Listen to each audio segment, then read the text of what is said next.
Hello there and welcome. Glad to have you, whether you're listening on Extra Sports 1300, 740 KVOR, or whether you're listening to the show on either one of those fine radio station streaming apps, which are both free to download, both free to use. And you can listen to this and any of the shows on Extra Sports 1300 and KVOR. Of course, there's a new way to watch the show, or a way to watch the show, I should say, not a new way. It's existed. It's watching the live stream. Anywhere you scroll. It will be a veritable cornucopia of sports topics. I promise you that. And I'd love to get your thoughts at 719-247-1313. Or if you're watching on the aforementioned live stream, please feel free to just simply drop a comment there. Let's start with the match that just wrapped up. We have one of our finalists for the World Cup, and it is Spain. España put the clamps down on the juggernaut that was France. 2-0. Probably could have had a third. Lamar Yamal was barely offside on the third. And I know that Spain and France came in to this tournament as the co-favorites. But I think if you've been watching Spain, you've been wanting to see more, right? More, you mean Lamar Yamal?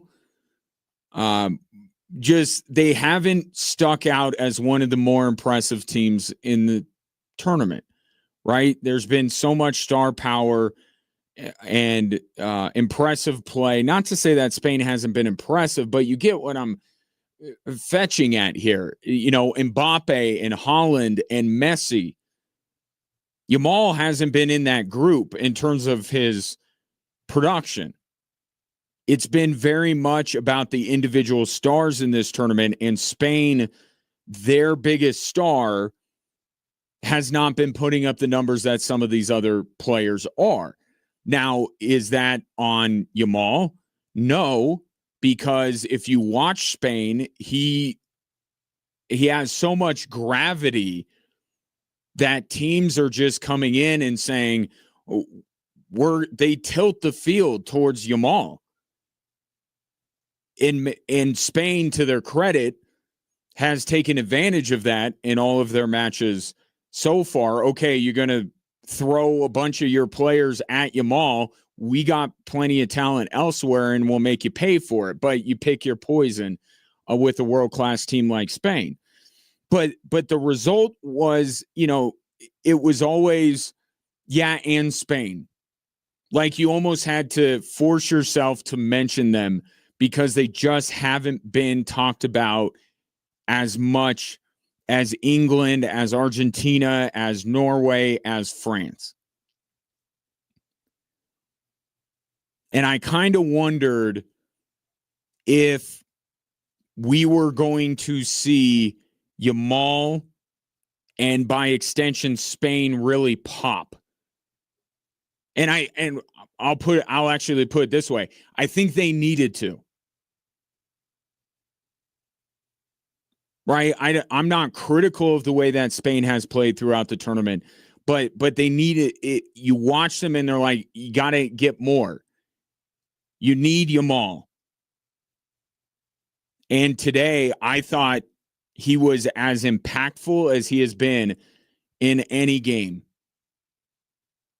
in this tournament. He earns the penalty that Spain converted and took a 1-0 lead about 22 minutes into the match. That was Yamal crashing in and getting kicked in the thigh by a French player. Right call. Absolutely the right call. But that was him being impactful. About 10 or 11 minutes later, he sets up a brilliant chance for Spain to go up 2-0 at that time. They don't score. They get another one anyway later, And then, as I mentioned earlier, the third that he could have had, he scored the goal, but was just offside.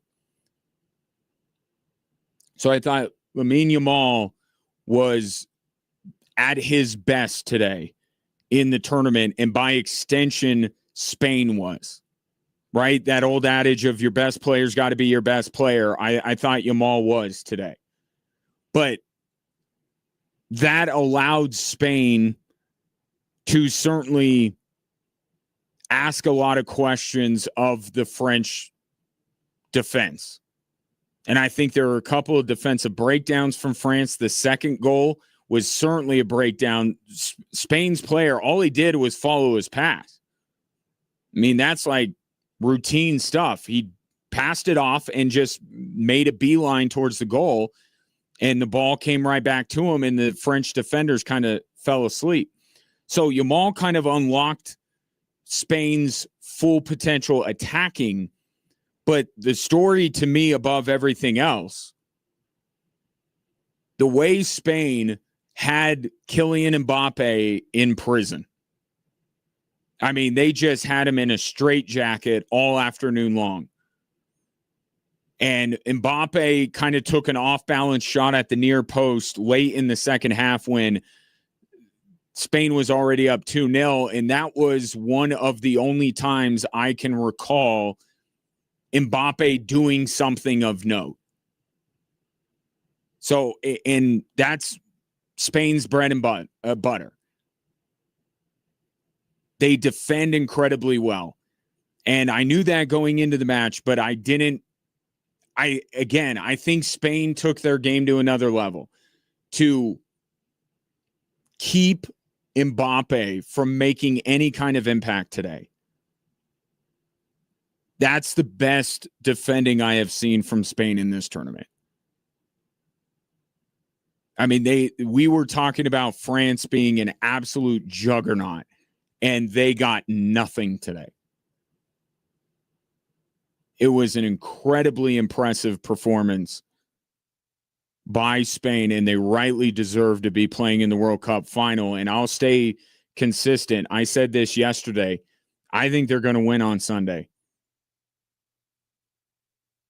And in watching, and yesterday it was who wins between France and Spain. And I'll be honest, I kind of thought France was going to win. But the winner of this match, I thought, would go on to win. Watching Spain, how could you not feel like Spain's going to win, whether it's Argentina or England? The one caveat that I would throw out there is with Argentina, some of the stuff that has gone on with Argentina. I'm not saying being conspiratorial or anything like that. I'm just saying Argentina has had some things break their way over the last 3 matches that you watch enough sports to be able to pick out a team of destiny. Like, it's just theirs. It's their year. There's a little bit of that with Argentina with the way these last 3 matches have played out. So I would be more confident that Spain would beat England than Spain beating Argentina. And of course, Argentina would have the best player on the field on Sunday. But the performance I saw from Spain, I just think they're the better team. And there might be a bit of separation between the Spanish team I just watched and the 2 teams that are playing tomorrow. But just a thoroughly impressive performance by Spain. They checked every box. They completely corralled Kylian Mbappe. They unleashed their best player. They were more dangerous in the attack because of it and defensively. And it's not they put, especially when they get a 2-goal lead, you expect every soccer team to put a lot of numbers behind the ball. But it with Spain, the way they defend, it doesn't feel like, I'll pick on them now that they're out of the tournament, Paraguay. Like, and I'm not a defensive guy. I like offense in every sport: football, soccer, baseball, basketball, hockey. Give me all the points. But the way that Spain defends is more aesthetically pleasing than a lot of these. It's not just because of the talent they have. It's not just, that parking the bus. It's not mucking it up. It's a beautiful defensive game from Spain. And they rightly deserve to be moving on to the World Cup final, where there will be Argentina or England tomorrow. I've been asked about multiple times. Again, I can't shake this feeling that Argentina has some kind of force on their side, some cosmic force that we sometimes see in sports. And certainly when you think of the rivalry between Argentina and England, there have been some of those mystical forces at play. I think England can beat them. And I know it sounds like I'm talking out both sides of my mouth, and I'm acknowledging that. Like, I don't think Argentina is better than Spain or France. And I think the way England has played and the way Jude Bellingham has emerged over the last few matches, I think England can beat Argentina. But there's just this, it's not soccer. It's not even the fact that they have Lionel Messi. And I don't mean that to be disrespectful to the GOAT. But I just watched this team, and yes, I feel like they may have some mystical forces on their side, but I watch them and they just fail to impress. There's something to be said for finding a way to win, but they just don't look the way France has looked. They don't look the way England has looked in the last couple matches, and they certainly have not looked as good as Spain looked this afternoon.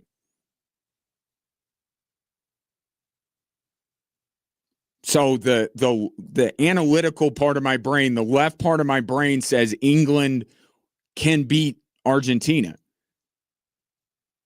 That the winner of today's match, regardless of whether it was France or Spain, can beat Argentina. But the right side of my brain, the part that wanders off and daydreams and comprehends the mysteries of the universe, there's something around this Argentina team. So we'll see. We'll see tomorrow. The other spot in the final will be decided between England and Argentina, and then we'll get the final on Sunday. And don't forget, they're extending the halftime show on Sunday, because this is America after all. Extending the halftime show so Justin Bieber can get the appropriate amount of songs in. So that's good. So I know you may be a little bit out on the World Cup now that the U.S. is done. Maybe you weren't into the World Cup to begin with. Can I interest you in Justin Bieber on Sunday? Does that reel you back in? What if I told you they added about 10 minutes to the halftime show to accommodate the cavalcade of stars? I think Shakira will be performing. She can have extra time. You can extend the halftime show for more Shakira. I'm okay with that. I'm trying to think who the other person is. I'm being facetious. I don't care about the halftime show at all, but maybe you do. I just want to get the facts out there and try to do my part for FIFA and the Fox network to get you to tune in. So we start there with Spain and France. Your impressions, if you've been watching this match, 719-24-7, 1313, and which way do you think tomorrow's going to go? And then let's look ahead to Sunday as well. Just getting going on this edition of Drive Time Sports. Back right after this.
Am I being too much of a prisoner of the moment when it comes to Spain and their 2-0 win over France? I don't think so. I mean, I did say yesterday that regardless of who wins today's semifinal, I would pick them to beat either Argentina or England. Getting some interaction on Twitter for people watching the stream from S. Gullickson with an X, goalie. Can I call you goalie? I'll call you goalie. On X says, sit the World Cup out, my man. That's mean. I appreciate you covering, but Spain isn't beating Argentina. That's the exact matchup all of Argentina was hoping for, assuming tomorrow goes our way. Tomorrow's match is the actual final. If you know the history, you know. I do know the history. Are we talking hand of God and all of this kind of stuff? I've said that there's this cosmic force surrounding Argentina that I just can't shake. So I'm acknowledging that there's something about Argentina. I'm not completely writing them off by any stretch of the imagination. Perhaps I am in terms of, I'm not writing them off in terms of the soccer. I'm just saying that I feel like these other teams can beat them. And also, I will be quick to focus on the fact that you said you made it possessive, assuming tomorrow goes our way, which is fair. That's fine, but our, not mine. So, am I being too prisoner of the moment? Am I anti-Argentina? I am not anti-Argentina. This coming in at Gary Hobbled.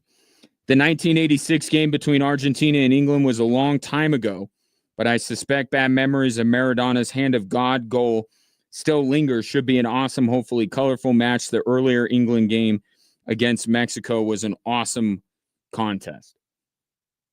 And I won't co-opt your conversation. You guys continue on. Let me go this direction, and then I want to pivot after this. Okay, you say Argentina. Let's set Argentina aside. Do you think if England beats Argentina, England is beating Spain? I like to find common ground here. We can disagree on Argentina. That's fine. We'll find out, and you and I will have a nice conversation come Monday, I'm sure. But you got to at least say that if England can beat Argentina, then Spain's beating England.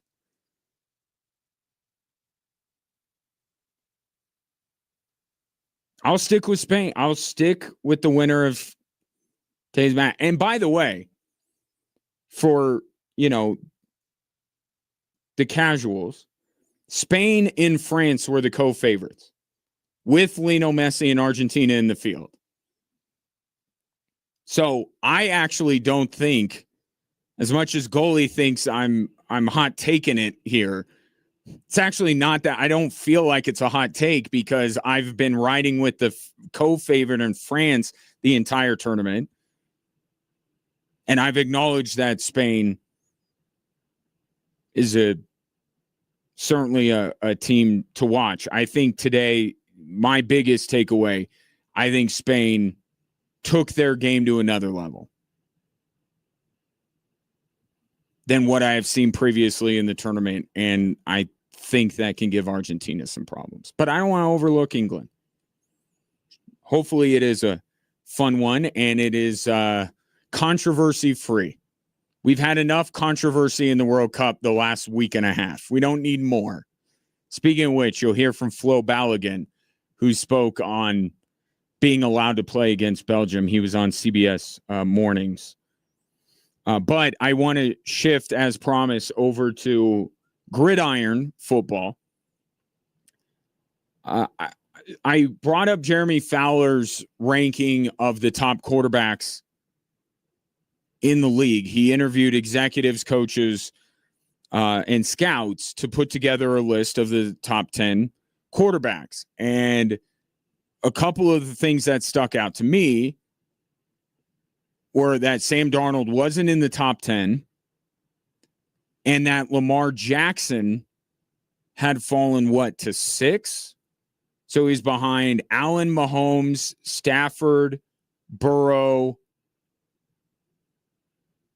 And then was it somebody before Lamar Jackson? I'm blanking on who it was. I'll find it.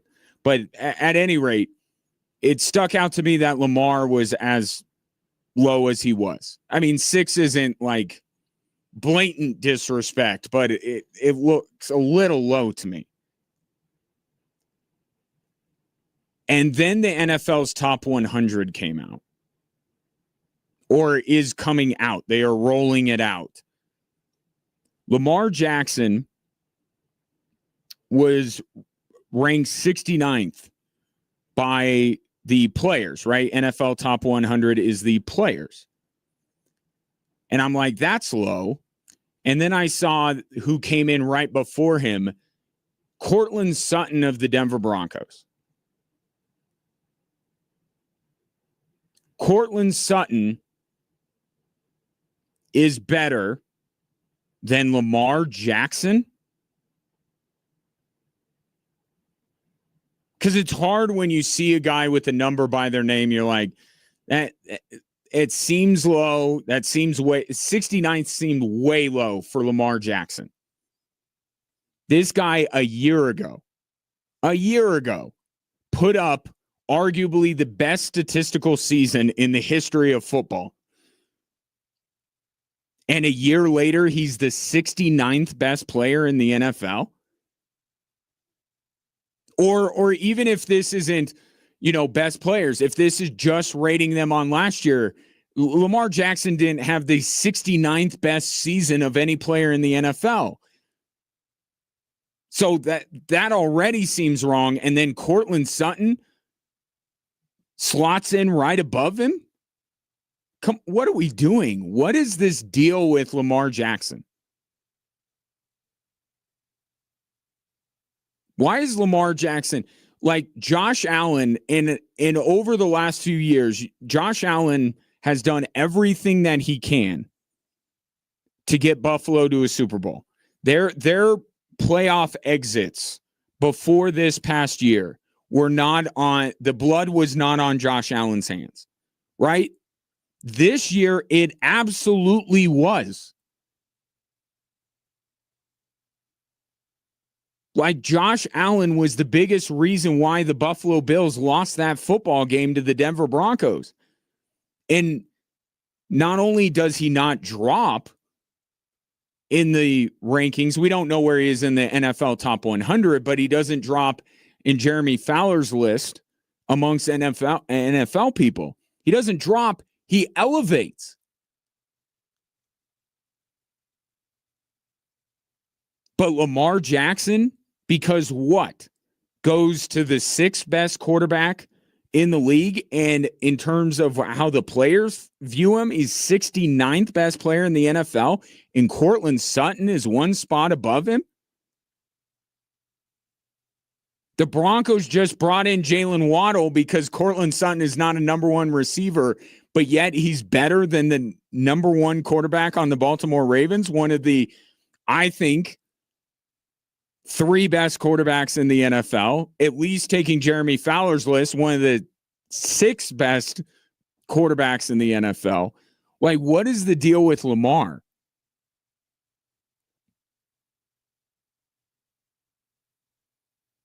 And there's a very simple test for all of these, right? And I'm not saying this should be the be-all, end-all, but it's just a good exercise. And I was doing this with the quarterback specifically last night. Like, just put them head to head and tell me who you'd rather have.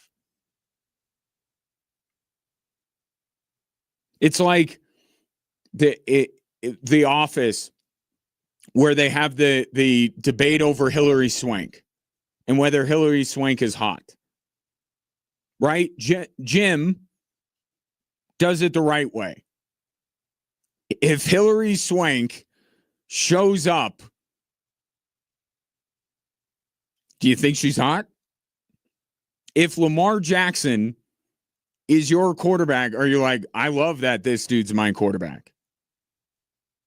And then compare him. Like, who would you rather have? Like, be honest. Would you rather have, and I know that the Broncos have Courtland, have Bo Nix as their quarterback. Would you rather have Lamar Jackson or Courtland Sutton? Would you rather have Lamar Jackson or Joe Burrow? I'm setting my sights a little bit higher. I think the Courtland Sutton question is an easy one. How about Joe Burrow? Okay, Lamar hasn't broken through in the playoffs. Remind me where Joe Burrow has been in the postseason recently. And I'm not doing it. I'm not trying to knock down Joe Burrow to lift up Lamar. I'm just saying it feels like Lamar is being graded more harshly than other players. That it's people are becoming more of a, here's the prisoner of the moment thing. Maybe I'm being a prisoner of the moment of Spain. I think these people are being a prisoner of the moment with Lamar. Okay, another disappointing end to Lamar Jackson's season. I grant you. Josh Allen Josh Allen completely blew it against the Denver Broncos. Completely and utterly blew it. Joe Burrow, we haven't seen this guy play a meaningful football game in years. And all I am saying is, how about a little consistency? Okay, if you're going to say, you know what, and how about Justin Herbert as well? Now, I'm not anti-Justin Herbert, but how long have we held out on Justin Herbert and kept him where he's at? And Lamar, who's objectively better than Justin Herbert, plummets. It makes very little sense to me. Because this isn't about the future. This isn't about, oh, what's Lamar Jackson going to be 3 years from now?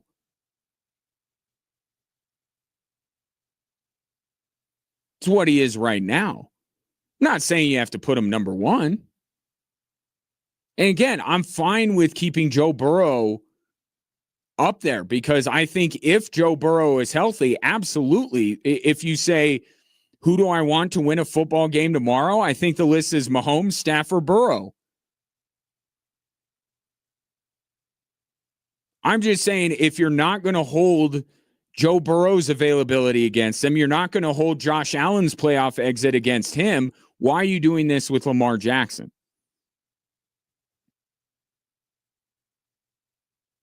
But we also have to keep in perspective here. Where he's at on ESPN's list, I don't have nearly as big of a problem with as the NFL Top 100. Stop telling me that players know better.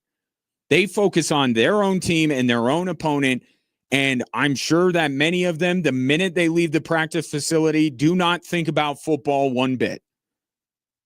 Stop telling me that the players know better than people who watch all the games.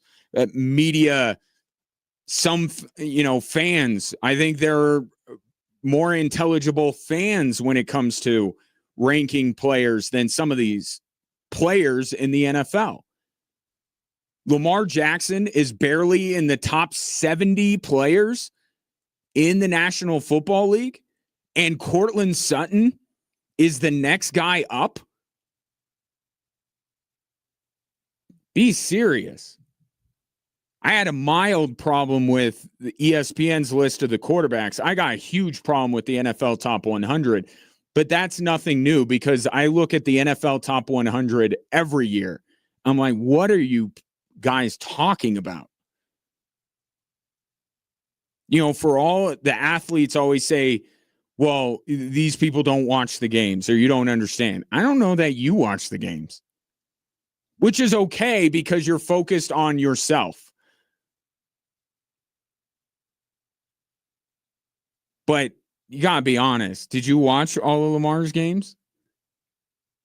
I think a lot of us saw a lot of Lamar Jackson last year. And I can't think of anybody who watched the vast majority of Lamar Jackson's football games to think that he's barely one of the top 70 players in the National Football League. And then that a guy who is definitely not a number one receiver is ranked one spot higher than him.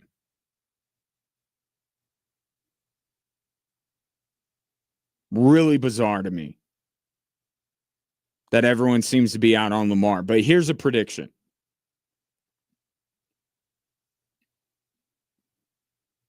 Next year, Lamar will be the biggest riser on these two lists. Not because of motivation or anything like that. People will just go, oh, yeah, Lamar is him. He's one of the three best quarterbacks in the league, and he's one of the top 10 best football players on planet Earth. That he's going to skyrocket up these lists, and he doesn't even need to win a Super Bowl to do that. If he wins a Super Bowl, then he's definitely doing it. That was the guy on these lists. I have little issues here and there. I thought Bo Nix was to just be a other receiving votes on that quarterback list. I thought that was. I don't think that was entirely fair. Sam Darnold being left out of the top 10 feels a little unfair, although Jeremy Fowler was on Dan Patrick's show this morning saying that he and Jordan Love and who is 10th, Caleb, were essentially tied. Okay, well then put Sam Darnold in there because he deserves to be. Take your thoughts on the Lamar thing. It's wild to me. 719-24-7, 1313. Coming up next, we are definitely heading for a strike in Major League Baseball. The MLBPA is very angry at Major League Baseball because of an advertising campaign that you may have seen last night during the Home Run Derby.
719-247-1313 is the number if you want to text or call into the show.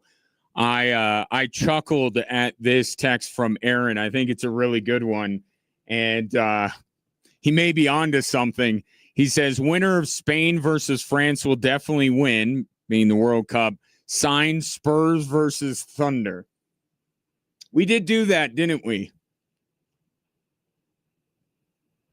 We did not think that New York was going to win the NBA Finals. So, yep. And I was one that thought that the winner of OKC and San Antonio was going to win the NBA Finals. And then it was San Antonio, and there was a lot of credit to the Knicks and a little bit of criticism to the San Antonio Spurs. But the reason I like that text so much, Aaron, not because you're going against me, which I don't like, just for the record, but because could you make an argument, a similar argument, Spain? Is Spain ready? Is Lamine Yamal ready for this moment? He keeps saying that he is. I'm seeing all sorts of quotes from a guy who's 19 years old saying he and we, being Spain, built for these moments. Well, how about a World Cup final against the GOAT? Now, Argentina and the Knicks aren't parallel, but maybe there's some parallels with the Wemby and Yamal. I really like the text because you may be onto something there, but we'll see Monday. Come back on Monday. First of all, let's get Argentina through to the final, which, for the record, I hope they both lose tomorrow. But I think I would prefer to see Argentina. I would. I can't bring myself. I think England has a chance, but I can't bring myself to put any interest or hope or anything like that into England. I just feel icky doing it. So I guess at this point, I would like to see Spain and Argentina. I think Spain can do it. I think they can. We will find out. So you may have seen, if you watch baseball, you may have seen some ads recently that Major League Baseball has put out entitled Leveling the Playing Field. So this is their advertising campaign trying to sell you on the idea of a salary cap system in baseball. Before we get into the merits of that, guess who does not like that? The Players Association.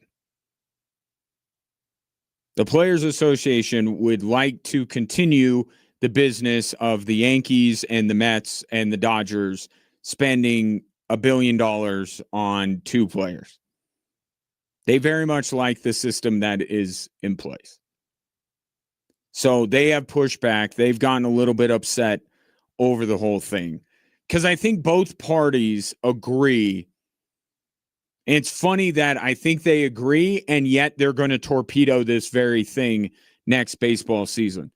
But they both agree that baseball has some juice, has some momentum right now. And they're both going to kill it with a labor stoppage. Like, that's going to happen.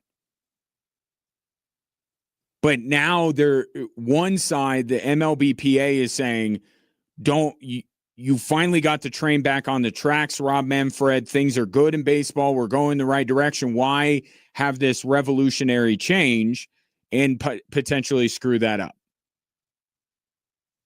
So that's where you come in.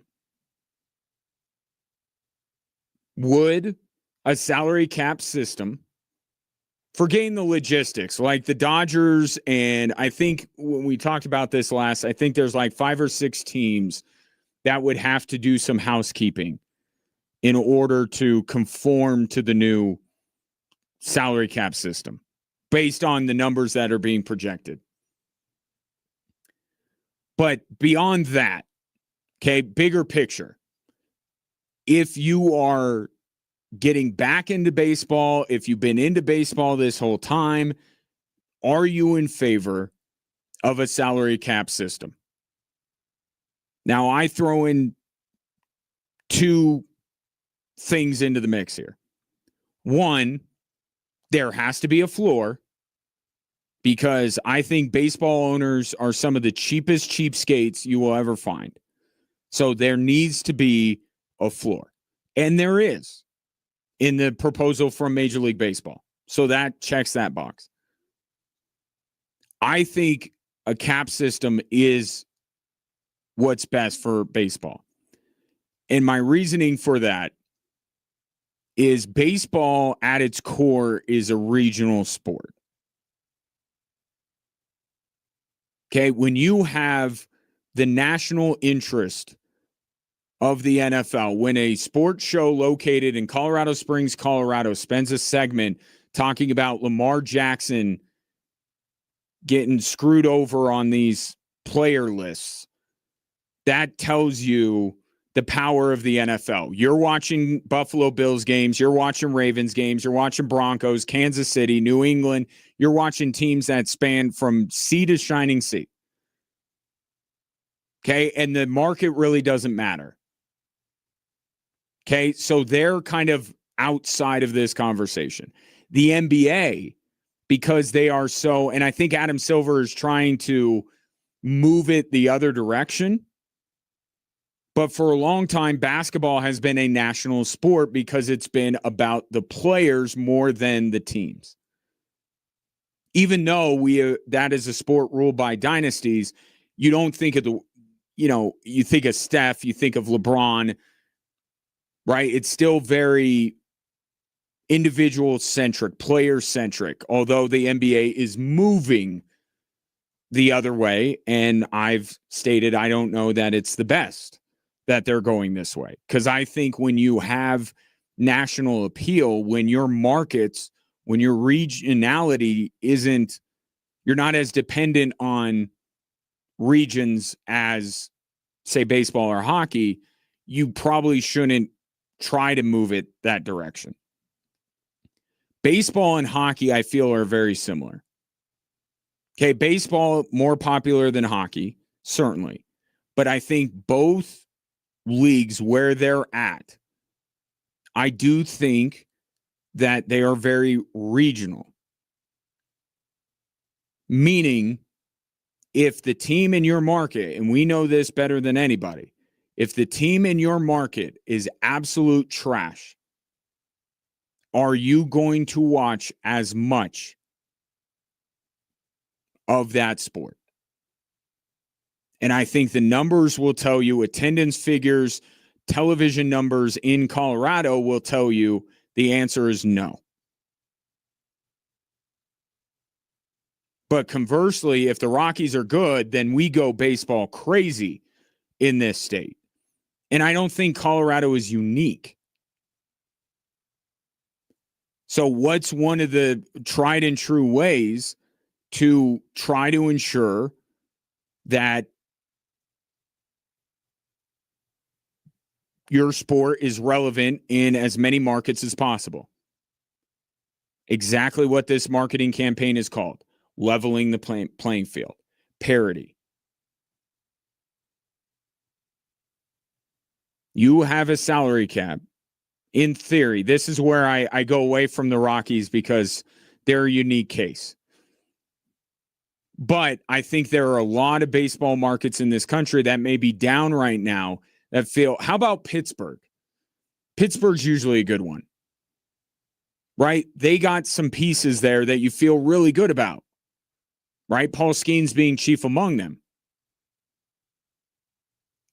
If there was a salary cap in some of these teams, like, let's just call it for what it is, the Dodgers have to come back down a little bit and don't monopolize the talent like they have, then you give a market like Pittsburgh true hope that it can win a World Series.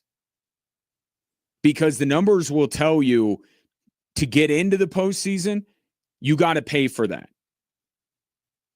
Small market teams, low payrolls do not make the postseason. Once you get into the postseason, then it becomes a little bit more of a crapshoot. But I think because of the regionality of baseball, how important it is that the team in a specific market is successful to push the popularity of that sport, I think a salary cap is a good idea. I am a proponent of it as long as there is also a floor. And I get it. If you're a Yankee fan, if you're a Dodger fan, you're crying foul. You're saying, I hate this. And I understand. We all have our own selfish, being in Colorado, maybe I'm being selfish in saying that the team here has no shot of competing for a World Series unless there's a salary cap. So fair is fair. But I am trying to look at the bigger picture. And we have a small number of teams, a handful of teams that are perfectly fine with the way that the business is structured financially. And then that leaves everybody else that has this feeling of, and it's not like the Dodgers have won the last 5 World Series in a row, right? We have had different teams winning, but it's the feeling, right? During the summer, when you spend all this time watching football and now you have a chance to, go outside and spend time with your family and friends, unless you feel like your team's got a shot, baseball is probably something that you're going to move to the back burner. So I think that this is a good idea. I get why the MLBPA doesn't like it, and this is what's going to lead to a labor stoppage, but I think a cap and a floor is the way Major League Baseball should go. Take your thoughts. 719-247-1313. Coming up next, Nuggets offseason talk.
Welcome in. Glad to have you.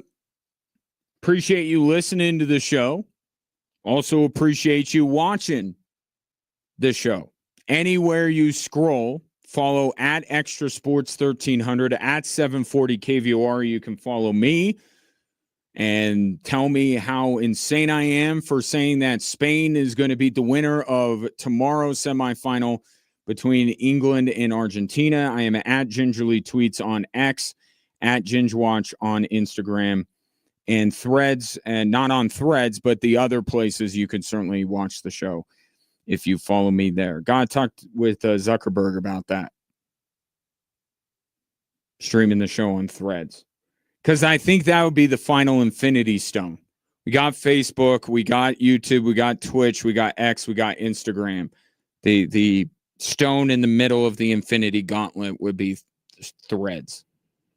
Or TikTok. I'm open either way. While you are watching or listening, if you'd like to take your participation to the next level, I highly encourage it. Even if you tell me I'm wrong. It's okay. I'm a big boy. I can take it. I will go into the closet after the show and cry, but I will keep my composure while I am on air. 719-247-1313 is where you could call or text in the show, or you can drop a comment on the live stream that you may be watching right now. Just want to ask you something on this July 14th. How do you like the Nuggets offseason right now? How are you feeling about it? If you could give it a letter grade, what would you give it? While you think about it, The Athletic has done this, and they have given no team a lower letter grade than the Denver Nuggets. D-, I believe. But the lowest. There are 3 that are incomplete. Cleveland because of LeBron. The Pelicans, I don't know why they get an incomplete. And then there was one other team that got incomplete. But of the teams that the Athletic has decided we're ready to give out a letter grade, the final exam has already been taken. The Nuggets have the worst grade in the class. And if you think for a moment, well, that's a little harsh. Let me recap for you what has happened this offseason for the Denver Nuggets. They have gotten rid of Jonas Valanciunas. They have lost Tim Hardaway. They have brought in Marvin Bagley, Alpha Diallo, and that's it. 2 in, 2 out. Have essentially swapped Jonas Valanciunas and Tim Hardaway for Alpha Diallo and Marvin Bagley. The third, say what you will about whether Jonas Valanciunas and Tim Hardaway ultimately worked out in Denver. They are both better than their counterparts. So the Nuggets have essentially gotten worse this offseason. Not a precipitous drop-off. Let's not go crazy here. But they're not a better team than they were when they lost to the Minnesota Timberwolves. Now, part of why they have the grade that they have is that the Peyton Watson saga has yet to reach its conclusion. And I would guarantee you that if the Nuggets retain the services of Peyton Watson, that would bump them up a little bit. Maybe to a D or a D+. Maybe they wouldn't be the lowest graded team in the NBA. But then again, I think it would depend a little bit on what that contract looked like. But part of it certainly is that they're at a stalemate with Peyton Watson, it seems. And oh, by the way, Spencer Jones as well. Haven't brought up Spencer Jones enough. He is also a restricted free agent.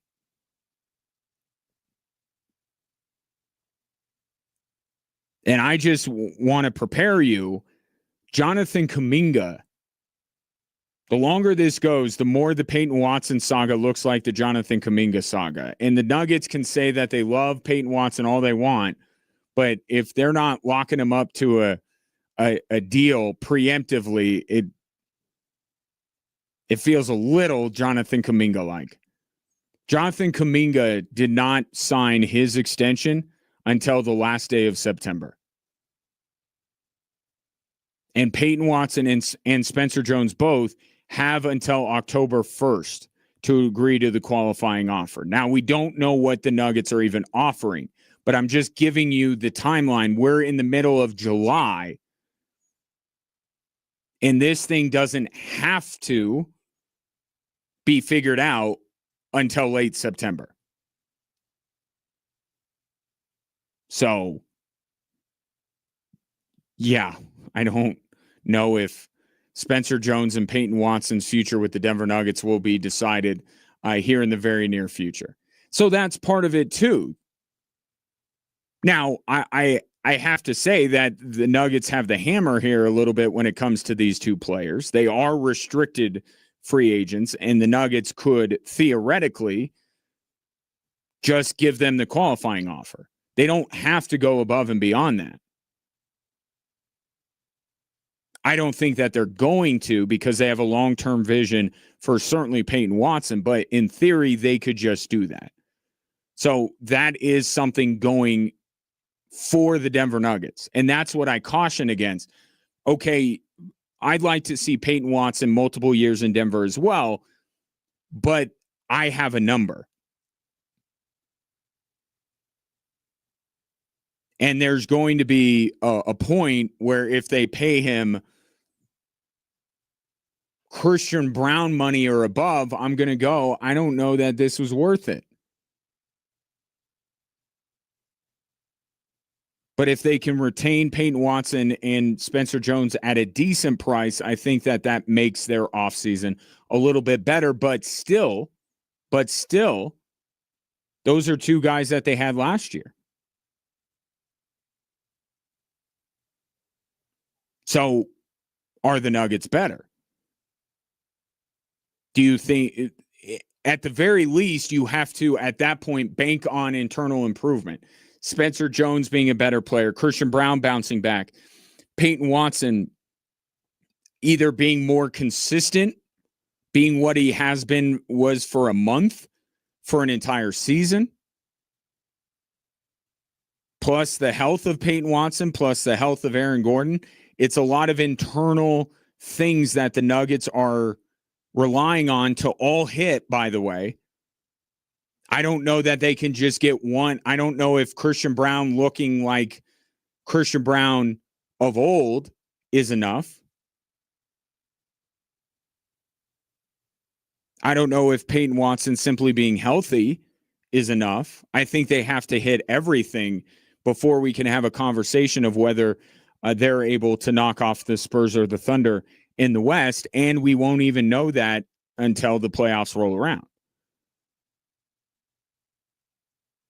And this is why I continue to say, if you don't like LeBron, that's fine. I'm not going to try and dissuade you from liking LeBron. I've tried to do that. It doesn't work. That's fine. But at this point, if they don't get LeBron, how are the Denver Nuggets supposed to be better next season? Because the only answer that I can see out there right now is all of those internal things happening.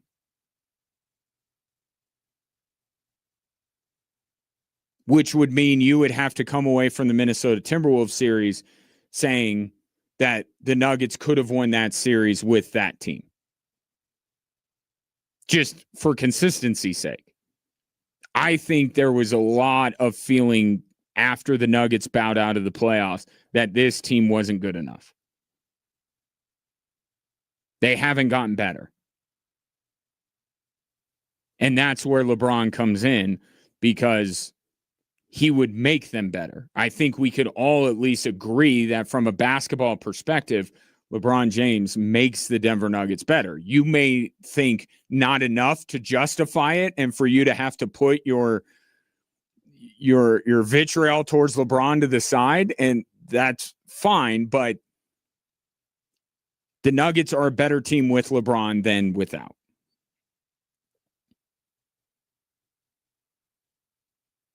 And there aren't a lot of guys that are theoretically willing to take a vet minimum to even join the Denver Nuggets, it seems like, at this point. So, yes, it has not been a great offseason for the Denver Nuggets, but I think we expected this offseason to not be a good one for the Denver Nuggets. I mean, really, because either there was some percentage of people that thought, and I guess I was one of these people, thinking that the Nuggets would just be shedding payroll. Okay, well, that's not a fun offseason. Or another percentage of people thought it was going to be this, where the Nuggets were just going to kind of be stuck. Maybe they're not shedding payroll, but they're not getting better.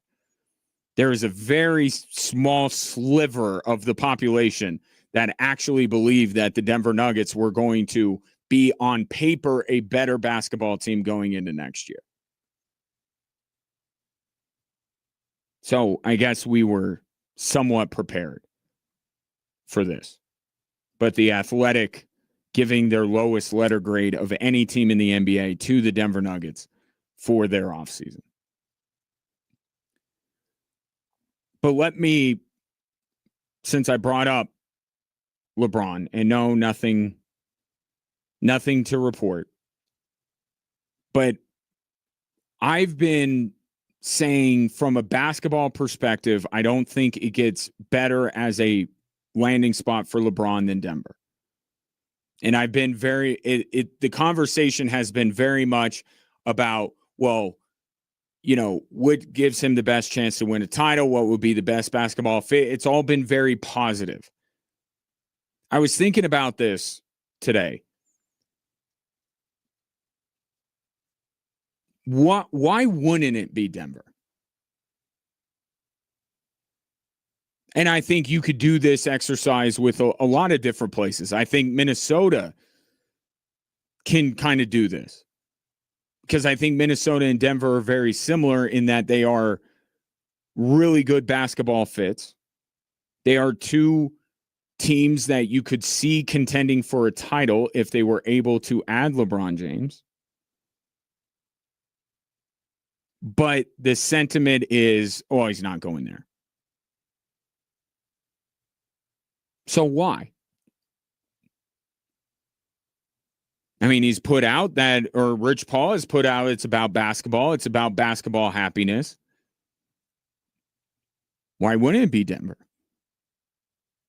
And I was really thinking about this. And to me, it can't even be, because I didn't really like this, well, the East stuff. Like, he should go to the East because it's easier. Okay, but really look at it. If he goes to Cleveland, they're not winning a title. If he goes to Miami, they're not winning a title this year, at least. So, okay, he's in the East, but is he on an Eastern Conference team that you feel like has a chance at a title? Now, I can't argue Philadelphia. I think he would have the best shot of any team he could possibly go to win a title if he went to the Philadelphia 76ers. But just to say he's got to go to the East because it's easier, sure. But I could argue LeBron James on the Denver Nuggets or LeBron James on the Minnesota Timberwolves has just as good of a shot of coming out of the West as LeBron James on the Cleveland Cavaliers or the Miami Heat. So, yes, it's despite the fact that the Knicks won the title, it still feels like people are more afraid of OKC and San Antonio.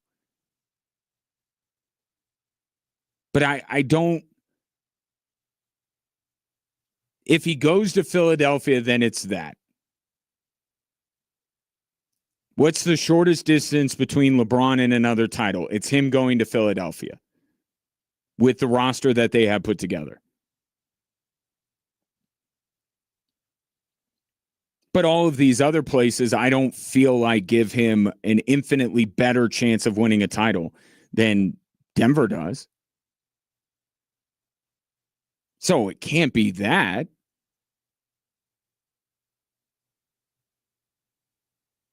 Is it because he doesn't like anybody on the Nuggets? He has been raving about Nikola Jokic for a year now. Does he have a buddy on the team? Not necessarily. Tyrese Maxey was the only guy on Rich Paul's whiteboard with a star next to his name. And I guess we believe that Draymond is his buddy. Okay, so that's one thing. He's not best friends with somebody on the Denver Nuggets. Okay, but he has a relationship with the Cronkies. He obviously has a profound respect for Nikola Jokic as a basketball player, and some part of him in a perfect world would be able to play with him. Maybe not in Denver, but I think he would like to play with Nikola Jokic in some way. So really, what is it? Is it how weird it would look for him to be in a Nuggets jersey? And I'll grant you it's weird. Is it any weirder than him in a Golden State Warriors uniform?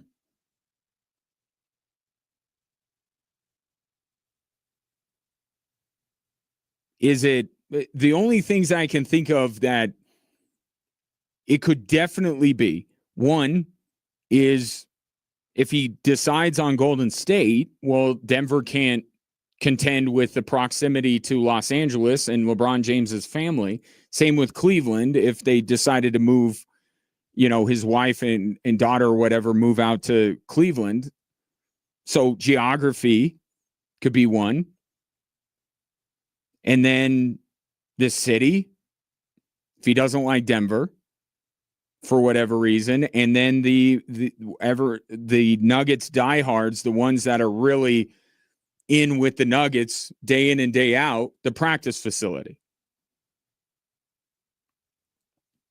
So really, city and the practice court.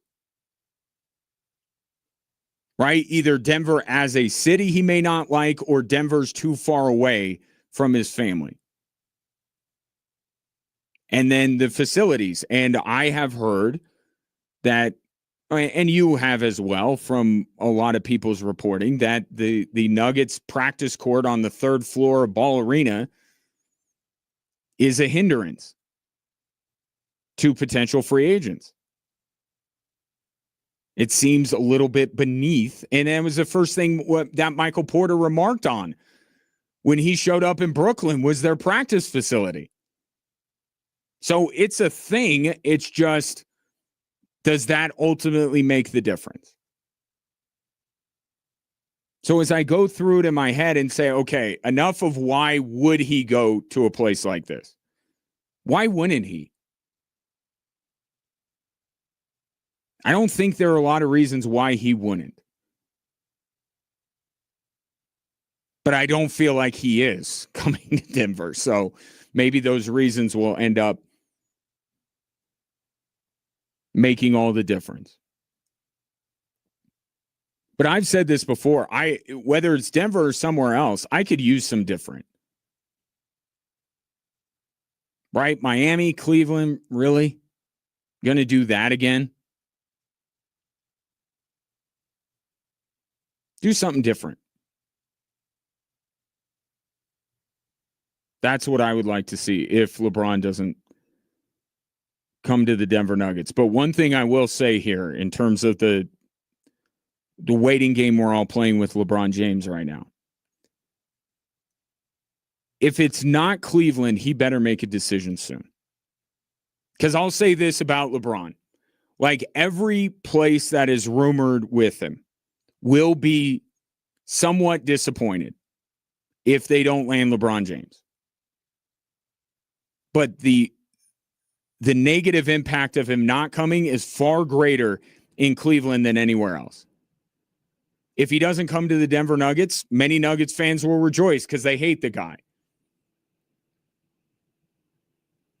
And you'll be a little disappointed, but you'll still say, probably wasn't in the cards anyway. and you'll move on with your life. Same with Minnesota. Maybe they hold out some kind of hope, but if LeBron doesn't go to Minnesota, it's like, well, we're Minnesota. We understand this. We've been through this before. Golden State. Well, we weren't going to win a title with him, and we still have Steph Curry, which is fun. Miami, they landed Giannis. Philadelphia, they got Jaylen Brown. They got shiny new toys that they can focus on if LeBron doesn't go there. With Cleveland, that's where the real heartbreak's going to be. So I would advise, if it's not Cleveland, LeBron better come to a decision soon. Or else his jersey is going to be burned in effigy all over again, because this time he didn't leave them, but he left them at the altar when they thought maybe they were going to land him. The negative impact of LeBron didn't choose us would be far greater in Cleveland than any other place, which is probably something to put in Cleveland's column for why he may be going there. Every other NBA city that is linked with LeBron will survive, will move on. I don't know if Cleveland will, especially with the way that their playoff ended. You thought that the way the Nuggets season ended was bad. How about Cleveland? Analytically speaking, though, maybe it didn't end as poorly as we all thought. Shouts to Kenny Atkinson. 719-247-1313. Coming up next, Flo Balogun, the man at the center of the red card controversy, spoke on the impact on him and the team when his suspension was overturned.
The NFR Open at the Pikes Peak or Bust Rodeo begins tonight, and it promises edge of your seat excitement featuring over 200 of the most talented contestants in the business, along with a variety of other traditional Western events, sure to please the whole family. You could get your tickets at pikespeakorbust.org. I also, in my hand, if you could be very specific about when you will go to the Pikes Peak or Bust Rodeo, I have 2 tickets to Friday night at 7:30. You can go to the NFR Open at the Pikes Peak or Bust Rodeo. I also have a parking pass. It's a little extra something from me to you. So if you want 2 tickets and a parking pass for Friday night at 7:30 at the Pikes Peak or Bust Rodeo, just text rodeo to 719-247-1313, and the 13th texter will get this pack of 2 tickets and a parking pass to the NFR Open at the Pikes Peak or Bust Rodeo. And you may not be a rodeo person, but this is one of the premier sporting events in our city on a yearly basis. It's one of those things like the hill climb, the Pikes Peak or Bust Rodeo. These are things, even if you're not really into the sport, you should just go and check out. Highly recommend. 13th texter to text rodeo in their name to 719-247-1313. Through all this controversy that has had legs, it's jumped the week, it's continuing. There are more layers on top of this decision to overturn the suspension of Flo Balogun in the matchup with Belgium. The latest, obviously, yesterday was that it was one member of the disciplinary committee unilaterally by himself deciding to do that in the country he's from is tight with the Trump family. So people are pulling on that thread. Well, today, Flo Balogun himself spoke to CBS Mornings on the impact that this sudden reversal of his suspension played on him and the team. I was happy to be back in the team. Yeah. But when I kind of started to reflect, I knew it was going to cause a lot of controversy. And I could almost see within my teammates a bit of nerves because it's something that's so unique. Now, and I don't blame Balogun for being happy that he got to play. Maybe he felt some kind of way about the process, but I think ultimately the result, he was happy about it, and I don't blame him for that. That second part of that clip is kind of what I've been wondering, because we know that it certainly got Belgium fired up. It certainly had a positive impact on Belgium because they felt like it was FIFA and the United States against them. And they came out far more ready to play than the U.S. did. But I wondered how much Balogun coming back, and it's not even Balogun coming back because I think that the U.S. is better when he's in the lineup. But the controversy surrounding it, the sudden change, the backlash, all of this kind of stuff, did that have an impact on the U.S. men's national team? And there's Flo Balogun, I think, letting on that, yes, it had a negative impact. So Flo Balogun, in the end, Flo Balogun being allowed to play was more beneficial for Belgium than it was the United States.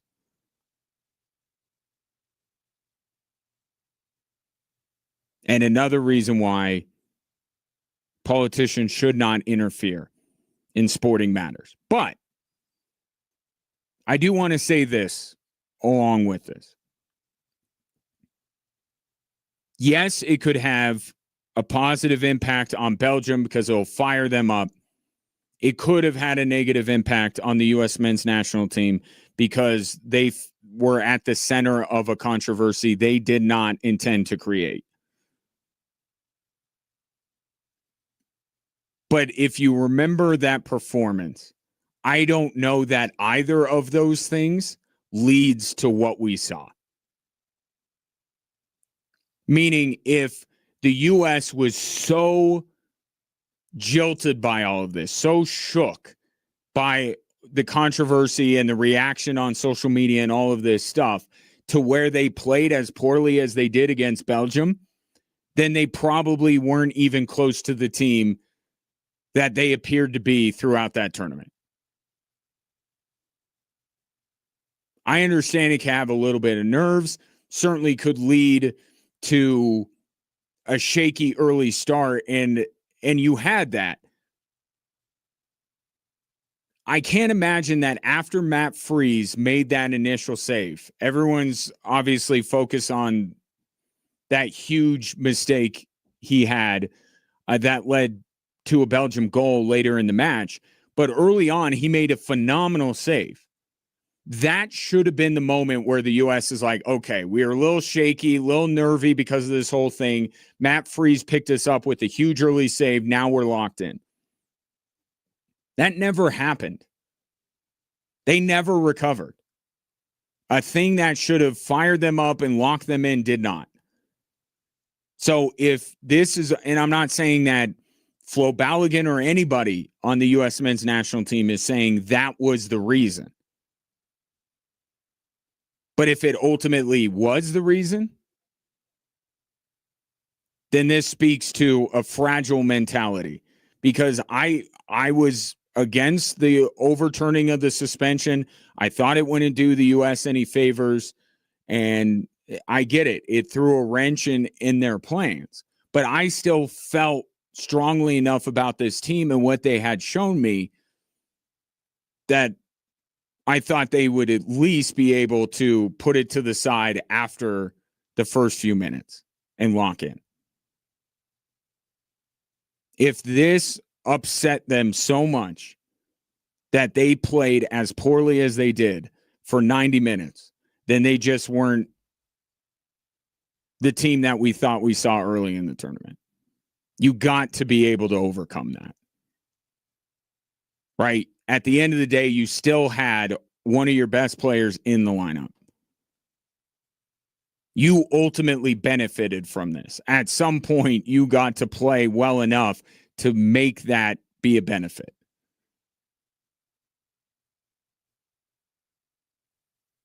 I could see why it threw a wrench in their plans and why there were a little bit of nerves, as Balogun said. But at some point, you got to get over that stuff. It's the World Cup. You're not going to get another chance for 4 years. You got to find a way to block it out. So if that was what was bothering them the entirety of the match, then that does not reflect well on this team. Now, that guy needs to be the face of U.S. soccer moving forward. Flo Balogun. And I know he's, birthright citizenship.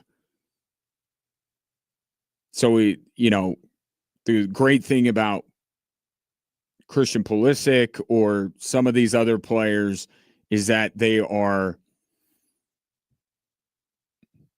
they've spent most of their lives, they're born and raised and spent most of their lives in the United States of America.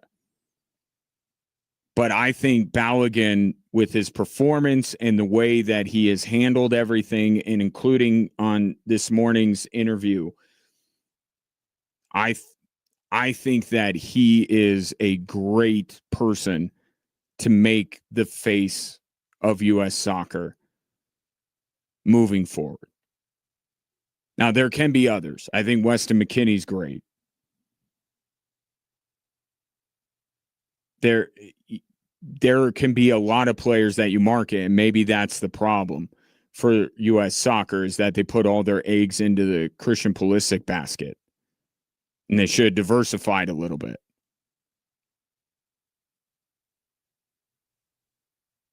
But the face, if you can only have one, I like it being Flo Balogun. I get it. When he speaks, you're like, wait a minute, he's on the U.S. team. I understand all that. It's a little weird, but I think people can get used to it. You do have 4 years. I think he'll be okay. 719-24-7. 1313, your reaction to Flo Balogun's comments.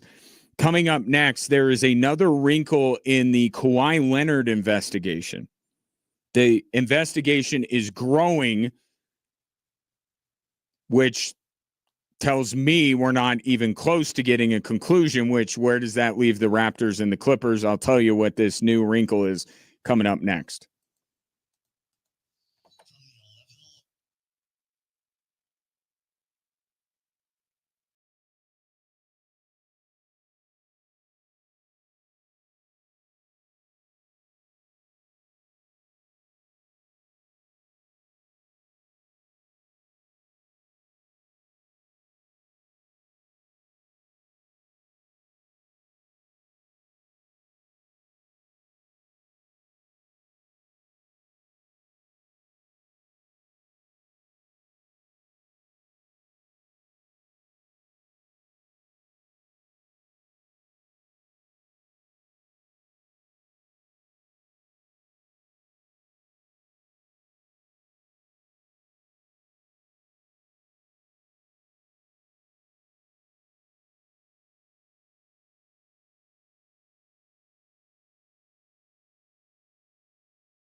If you are, this is unsolicited advice. If you're looking for a movie to watch, so last night I watched They Will Kill You. Now, may not be for everybody. Quite violent. Like, super violent. But that doesn't bother me. In fact, in some cases, it's actually a plus. And Zazie Beetz is the main character. She basically just is trapped in this hotel and has to kill her way out. I don't know if I'm selling it. I'm telling you, it's great. And Zazie Beetz, like, I'll watch anything that she's in. It's good. Really violent, but kind of like in a fun way. Watch that. I haven't watched as many movies this summer as I originally intended to. Will be watching The Odyssey this week. Definitely. Been waiting for that one. And then the boys and I will obviously be seeing Spider-Man coming up here in a couple weeks. I might press my luck tonight and see if I can find another one. Basically, give me either another movie with Zazie Beetz in it or give me a movie similar to They Will Kill You. And I think I'll be all right. But if you're into that kind of thing, look up the synopsis and watch the trailer, do whatever you got to do. But I thought it was awesome. So that's what I did with part of my evening last night.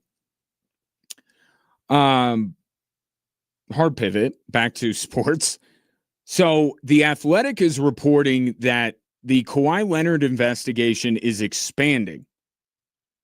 That maybe there's a second company in the mix here that maybe gave Kawhi Leonard some monies for a no-show endorsement, but also something came out of this reporting that Aspiration, and if you remember, Aspiration is a carbon credits company, which just feels like a scam.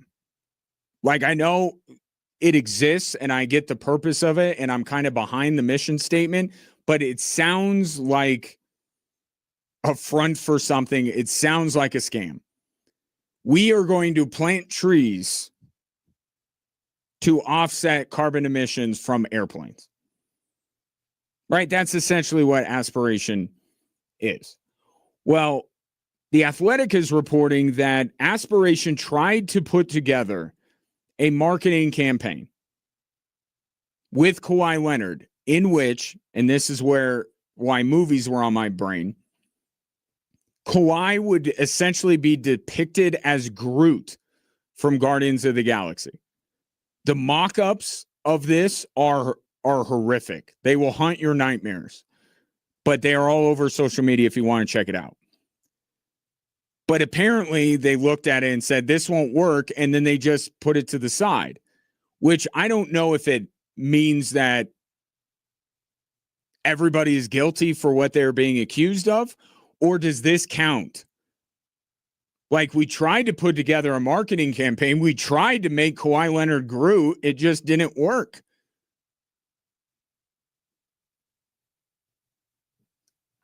I think you actually have to follow through with some kind of endorsement related activity in order to get credit for it. But yeah, they tried to make him Groot.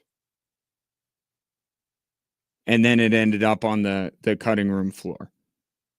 But the fact that this investigation is expanding here at the end, like, I get it. The NBA has to be a little bit more thorough than even, Pablo Torre and Amin Al-Hassan have to be. But they did win a Pulitzer for their investigative journalism regarding this story. So it's not like they just heard a couple of things from a couple of different people and created a whole podcast around it. And if you watch the initial podcast and any of the reporting they've done since, it's incredibly thorough.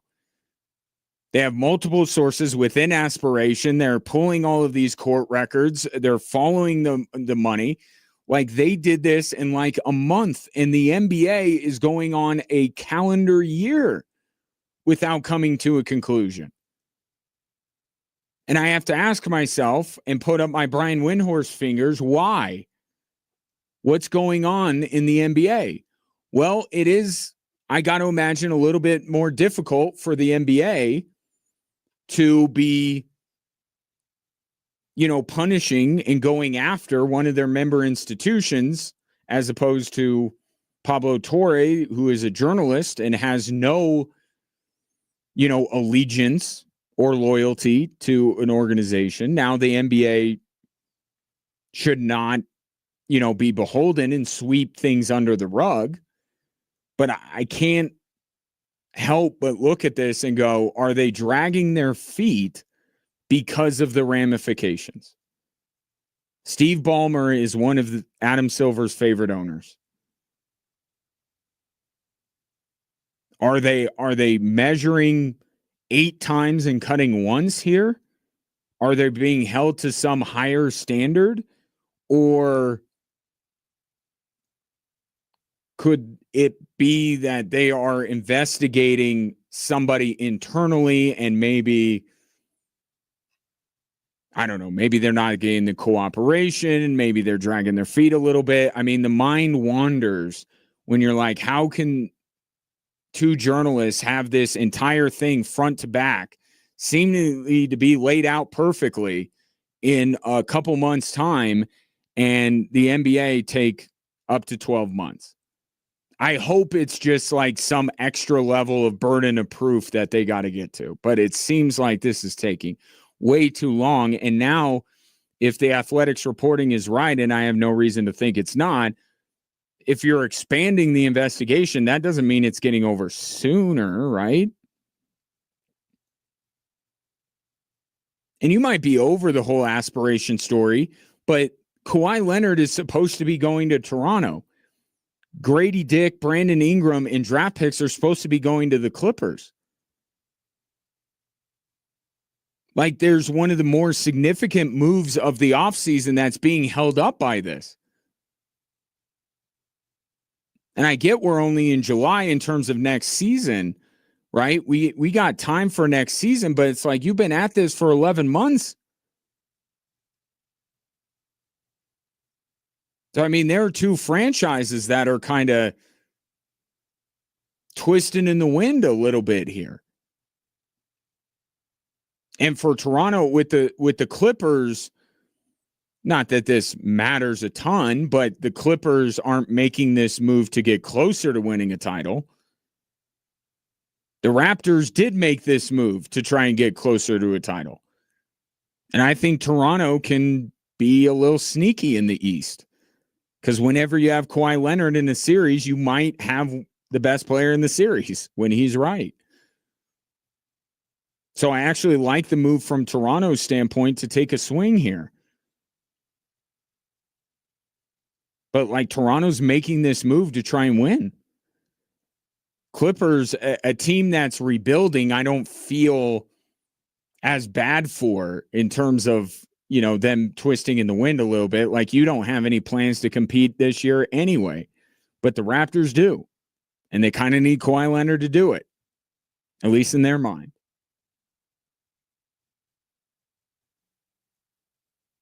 So we'll see what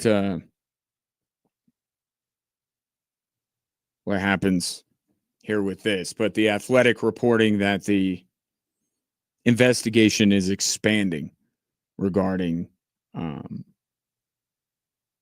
the Aspiration. And I know I'm not, if you are prone to being a little bit frightened, I'm not doing you any favors. I'm telling you to watch an incredibly violent movie that deals with the occult. And I'm also telling you to look at Kawhi Leonard mocked up as Groot from Guardians of the Galaxy. So I guess I'm trying to give you some nightmares. And I apologize for that.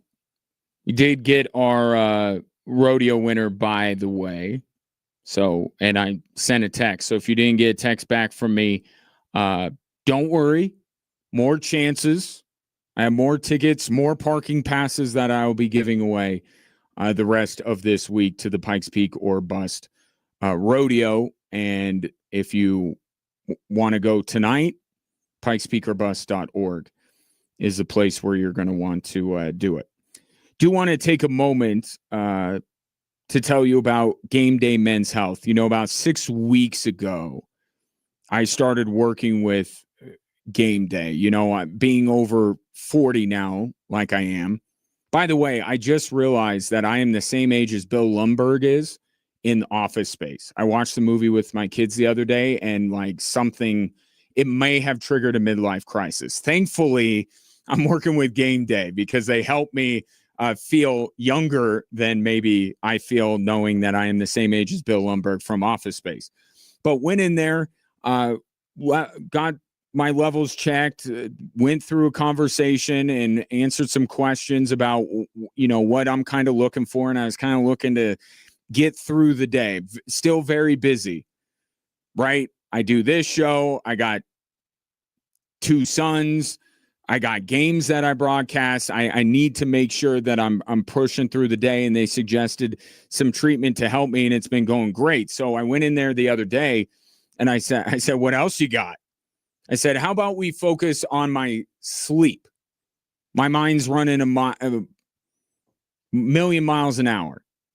Can you help me sleep a little bit better? And they said there's a peptide called sermolinin that can help me with that. So I'm looking forward to getting on that. But Game Day Men's Health, highly recommend. GameDayMen'sHealth.com is where you go. They have a location near the Broadmoor. Great people, great staff. They'll help you out.